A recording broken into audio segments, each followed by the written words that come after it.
Assalamualaikum warahmatullahi wabarakatuh. Halo Sobat Mahasiswa, selamat datang di Podcast Pasi, Suara Hukum Syariah Muda, ruang inspirasi dan berbagi cerita seputar dunia hukum dan kehidupan kampus.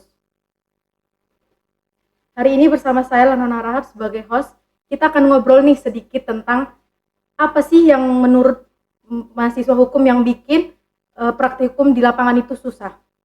Tema kita kali ini adalah belajar hukum dari praktiknya di lapangan, inspirasi dari seorang pengacara syariah. Adapun kali ini sudah hadir bersama kita, beliau adalah seorang pengacara sekaligus pembimbing klinis hukum di Fakultas Syariah dan Ilmu Hukum Universitas Islam Negeri Syekh Ali Hasan Ahmad Ad-Dari. Beliau adalah Bapak pengacara Thohiruddin Siregar, SHI, MH, CPM. Selamat pagi Bapak, apa kabarnya hari ini? Selamat pagi, alhamdulillah baik. Bisa sedikit diceritakan nggak nih Pak tentang latar belakang Bapak atau biodata Bapak sebelum kita lanjut nih untuk cerita-cerita? Boleh. Ya.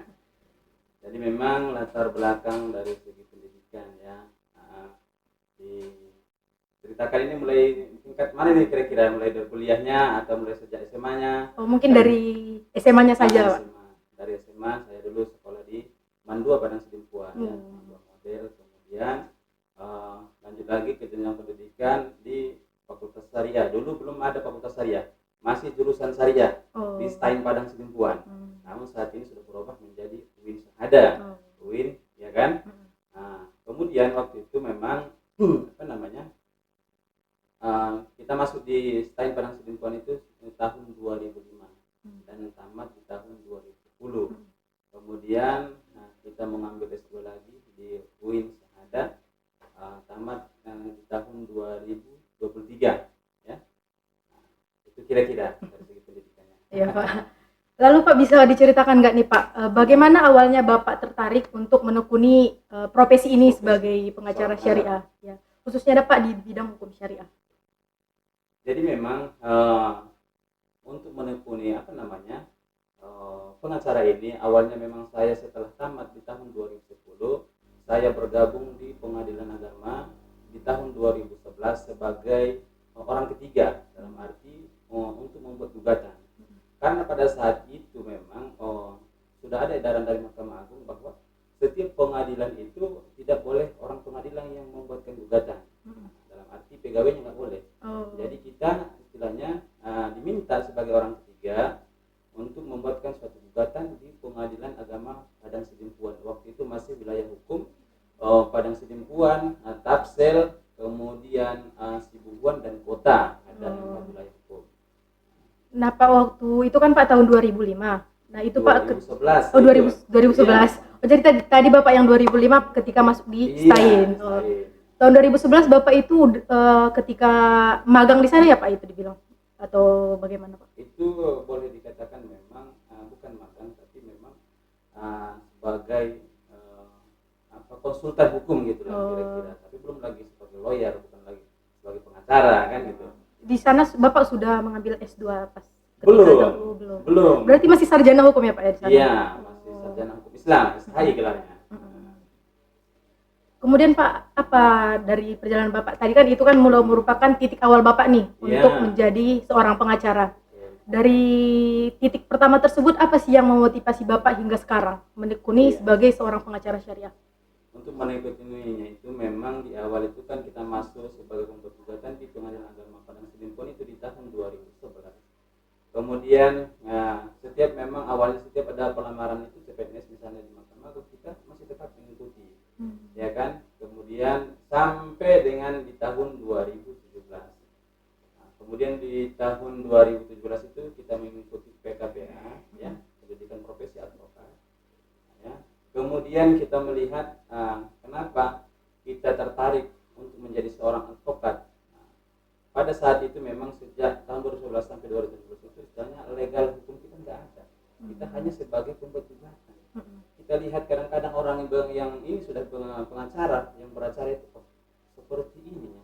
Kan gitu. Iya, Pak. Istilahnya kita semakin tertarik. Kemudian ada lagi dorongan dari kawan. Ada waktu itu memang ketika yang buat gugatan itu kita ada satu kawan kita juga alumni sini juga, dia sudah menjadi pengacara di tahun 2015 kalau.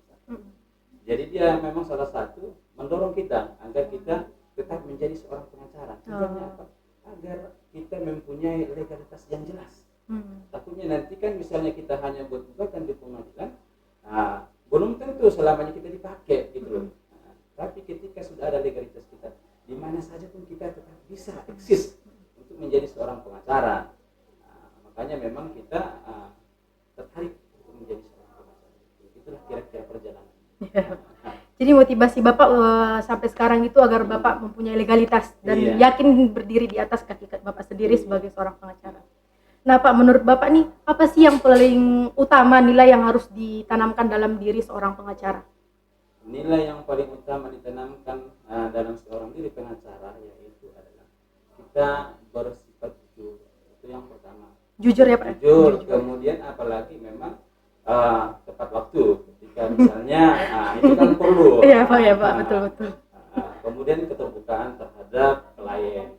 Apa yang menjadi problem dalam persoalan dia itu kita tetap terbuka. Jangan istilahnya ada yang ditutup.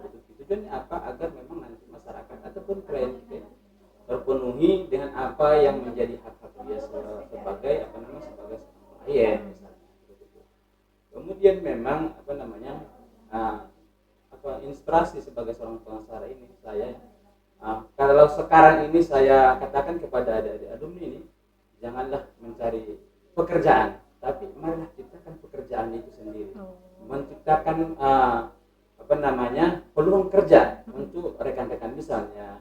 Ya kan, ketika sudah seorang menjadi pengacara, tentu kita membutuhkan partner ataupun teman, ya kan. Kemudian misalnya seperti saya ini contohnya, ya kan. Saat ini ada beberapa pos pelayanan bantuan hukum atau pos vakum yang kita pegang, ya. Termasuk saat ini ada di Tangsel, memang ada di Sibolga juga. Nah, ini kan tentu kita akan merekrut, ya, merekrut. Tentu yang kita rekrut itu adalah alumni kita sendiri, ya kan. Nah, ini kan sudah termasuk menciptakan lapangan pekerjaan. Ya, betul Pak. Makanya memang kalau kita lihat saat ini, ya kan, menjadi seorang memang setiap orang itu pasti menginginkan sebagai seorang PNS. Namun kita lihat setiap pelamaran CPNS itu mempunyai kuota yang terbatas. Saingannya juga banyak sekali ya Pak. Iya. Kemudian kalau kita lihat dari seorang pengacara itu tidak ada kuotanya. Tidak ada kuota, ya kan? Tapi nanti kayak balik ke diri kita kan Pak, bagaimana untuk meniti karir kita kalau menjadi seorang pengacara. Iya. Kalau yang saya pelajari ya Pak, kalau di kelas ada beberapa yang masuk juga kan Pak, katanya kalau pengacara itu independen Pak, terserah bagi dirinya dan bebas. Iya. Betul, memang kalau dia istilahnya seorang PNS tentu ada keterikatan, misalnya ada yang harus ditaati. Memang seorang pengacara pun ada memang kode etiknya, tapi memang kita bebas. Nah, misalnya suatu pekerjaan itu misalnya kita berhalangan, boleh kita limpahkan kepada kawan kita substitusikan, kan gitu. Lebih fleksibel lah. Jadi Pak, tadi kan Bapak menyinggung nih sedikit tentang jangan mencari pekerjaan tapi buatlah lapangan pekerjaan tersebut. Tapi saya rasa ya Pak, saya kan masih semester 7 nih. Tapi saya rasa kalau saya mencerna kalimat tersebut, sepertinya untuk mencapai titik tersebut kita perlu tertatih-tatih dan harus berjuang sangat keras ya Pak ya. Betul, memang harus berjuang lah karena nggak ada yang instan. Semua itu ada proses, ada tangga yang harus dilalui. Jadi Pak, bagaimana perbedaan antara teori hukum yang ada di kampus dan praktiknya di lapangan? Kami sangat ingin tahu nih Pak, dari Bapak sendiri sebagai pengacara yang udah sering terjun ke lapangan.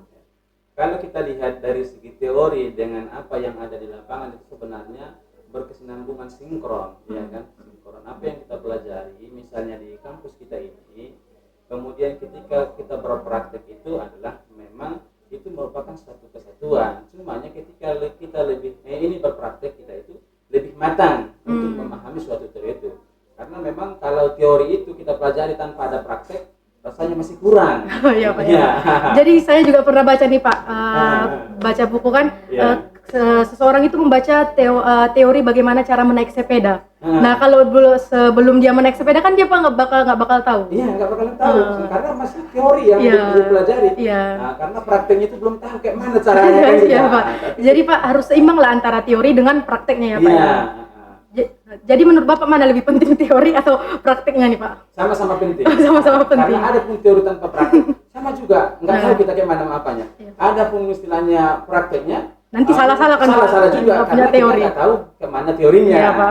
Makanya memang antara teori dengan ini praktek ini memang suatu kesatuan. Tapi ketika kita sudah berpraktek, kita lebih mudah untuk memahami teori itu sendiri. Iya Pak ya.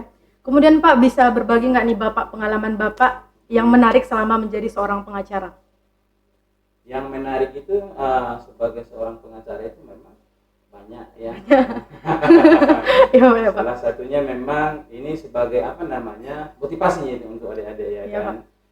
Sebagai seorang pengacara itu istilahnya kan kita nggak ada gaji dari negara gitu lah.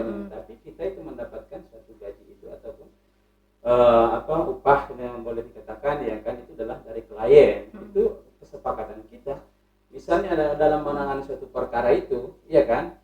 Kita misalnya sudah ada kesepakatan fee-nya misalnya kita katakan 30 juta misalnya kan. Ini kan suatu tantangan ataupun sangat menarik ya kan? Dari segi finansialnya kan. Itu Pak, sudah ada kesepakatan awal antara Bapak dengan klien nggak itu? Iya, itu memang ketika istilahnya dia mengadukan persoalan itu sudah ada kesepakatan kita di awal itu kira-kira berapa nilainya. Itu memang kesepakatan ya. Tidak boleh dipaksakan. Memang itu suatu kesepakatan antara klien itu dengan kita sebagai pengacaranya. Nah Pak, saya punya pertanyaan nih kan. Iya. Bapak ini kan udah sering banget nih berpraktek di pengadilan agama. Nah kan Pak, kami semester sebelumnya ini udah pernah KKN. Nah saya KKN khususnya itu di daerah Paluta. Nah program kerja kami di sana adalah mengadakan seminar. Nah jadi Pak, saya dari hukum ini kan mengadakan seminar. Lalu ada beberapa masyarakat nih Pak yang bertanya, nak kalau kami belum punya buku nikah udah tua, bagaimana ya nak ini untuk mengurus agar kami mempunyai buku nikah, seperti itu kan Pak. Lalu mereka mengatakan bahwa kami harus dibawa dulu sebelum ke pengadilan agama harus ada dulu mengurus di kecamatan seperti itu, dan biayanya itu sangat mahal seperti itu Pak. Jadi menurut Bapak sebenarnya prosedur yang bagaimana prosedur yang bagus agar buku nikah seseorang itu bisa keluar Pak setelah dia tua? Oke, berarti kan pernikahan itu belum pernah tercatat sama sekali di kantor urusan agama. Iya Pak. Jadi apa solusinya kan gitu bagi masyarakat, karena memang kita lihat di masyarakat khususnya Paluta itu masih banyak masyarakat itu yang belum mempunyai buku nikah. Jadi solusinya adalah yang pertama, misalnya macam adik-adik ini sebagai mahasiswa sudah ada komunikasi dengan masyarakat itu, boleh melalui adik-adik sebagai yang menjembatani, iya kan? Iya Pak. Boleh langsung ke pengadilan agama untuk mengajukan isbat nikah namanya. Itu tidak perlu lagi ke kecamatan seperti yang dikatakan oleh masyarakat itu. Perlu lagi kecamatan? Tidak perlu. Yang perlu dibawa itu adalah termasuk KTP, kedua laki-laki dan perempuan kedua mempelai itu, ya. Kemudian apalagi surat keterangan belum pernah tercatat pernikahannya dari kantor urusan agama. Itu yang perlu. Baru nanti di pengadilan agama itu ataupun di pos pelayanan bantuan hukum itu nanti dibantu di situ untuk pembuatan surat permohonan. Dalam pembuatan surat permohonan itu nanti ditanyakan kapan mereka itu menikah. Kapan menikah, kemudian siapa yang menjadi wali, ya kan? Kemudian apa yang menjadi mahar. Mahar ketika pernikahan itu entah 10 ekor kerbaunya, apalagi daerah Paluta karena masa itu masih banyak kerbau kan gitu, seperti itu. Kemudian apalagi yang ditanyakan itu siapa yang menjadi saksi ketika pernikahan itu. Karena ketika pernikahan itu kan ada 2 orang saksi yang ditunjuk sebagai memang dia saksi yang menyatakan bahwasanya adalah sah pernikahan itu. Setelah selesai ijab kabul, mereka itu mengatakan sah. Inilah yang disebut dengan saksi itu. Jadi Pak, tadi kan Bapak mengatakan bahwa perlu surat catatan pernikahan di KUA. Jadi Pak, sebelum kita pergi ke pengadilan agama nih, kita harus ke KUA dulu meminta surat keterangan belum pernah menikah ya Pak ya? Surat keterangan belum pernah tercatat pernikahannya. Ya, belum pernah tercatat pernikahannya ya Pak ya.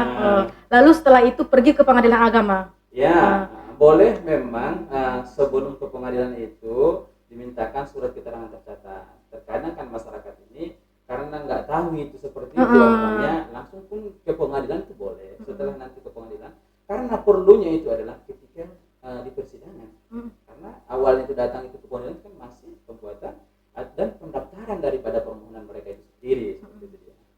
Nah Pak, waktu itu kan ketika saya KKN itu ada nih hal yang sangat sensitif nih Pak bagi kita. Itu tentang sebenarnya berapa sih Pak biayanya agar keluar buku nikah ini dari Pengadilan Agama? Kalau kita sendiri Pak yang mengurus, yang orang yang bersangkutan ini ya Pak. Kalau saat ini untuk mengajukan ataupun permohon ke Pengadilan Agama itu, misalnya orang itu sendiri yang mengajukan itu nilainya di bawah 500.000. Di bawah 500.000. Kalau memang orang itu sendiri yang datang ke pengadilan kan, untuk biaya pendaftaran, karena memang saat ini pendaftarannya itu adalah sudah secara e-code ya. Jadi bukan lagi manual. Dulu itu memang pendaftarannya itu adalah manual, maka biayanya itu adalah berdasarkan radius. Ada radius namanya. Ketika dia jauh dari pengadilan, tentu biayanya ini lebih mahal seperti itu dia. Nah ini dia sobat mahasiswa, makanya Pak banyak sekali ketika saya KKN ini orang-orang warga-warga di desa ini tuh mengatakan perlu berjuta-juta nak agar saya bisa mempunyai buku nikah. Ternyata kan setelah kita bicara langsung dari ahlinya nih, ternyata mengurus buku nikah itu tidak perlu sampai 1 juta, under 1 juta ya sobat mahasiswa. Kemudian nih Pak, apa tantangan terbesar Bapak nih sebagai seorang pengacara sampai sekarang? Kalau tantangan terbesar itu saya lihat di lapangan itu terkadang masyarakat ini tidak paham apa tugas kita sebagai pengacara itu. Kenapa? Kadang kan istilahnya kita dari penggugat ataupun tergugat, tentu pihak seberang itu yang tidak mempunyai kuasa, yang datang sendiri-sendiri itu menganggap kita itu adalah lawan. Gara-gara dia itulah gitu. Itu kan termasuk memang tantangan, tapi kita yakin setiap pekerjaan itu pasti ada tantangan. Pasti ada tantangannya. Apapun di pekerjaannya pasti ada tantangan, ya kan? Misalnya seorang petani dia mencangkul, ya tantangannya adalah bisa jadi kakinya tercangkul kan seperti itu. Siap. Jadi Pak, menurut Bapak itulah tantangan terbesar Bapak ketika pandangan orang-orang terhadap Bapak itu jadi berbeda ketika Bapak menjadi pengacara dari seseorang. Seperti itu ya Pak ya. Termasuk juga tantangan, ya kan? Tapi sebagian yang sudah memahami apa tugas daripada seorang pengacara itu, ya tidak seperti itu pandangan dia. Iya Pak. Jadi saya juga pernah nih Pak punya pengalaman pribadi kan, ketika di kampung kan Pak saya orang Padang Bolak nih. Jadi ada sama warga-warga di sana mengatakan bahwa pengacara itu kadang-kadang hanya perlu membela kepentingannya saja. Dan saya mengatakan tidak, dia itu membela hak-hak daripada terdakwa atau pelaku. Seperti itu Pak. Bagaimana Bapak hal tersebut? Iya, memang kalau di masyarakat itu memang pandangan masyarakat itu mindset itu memang masih ini seperti yang dikatakan itu tadi, kita itu seolah-olah membela untuk membenarkan yang salah. Padahal kita sebagai seorang pengacara itu adalah bukan seperti itu mindsetnya. Kita sebagai seorang pengacara adalah untuk memperjuangkan hak-hak daripada klien ini. Bukan berarti kita membengkokkan yang lurus itu, meluruskan yang bengkok. Itu adalah bukan tugas daripada seorang pengacara. Yang membengkokkan yang lurus itu adalah tugas daripada tukang besi. Siap. Jadi sampai sini dulu podcast kita, sobat mahasiswa. Kita break dulu sebentar. Assalamualaikum warahmatullahi wabarakatuh.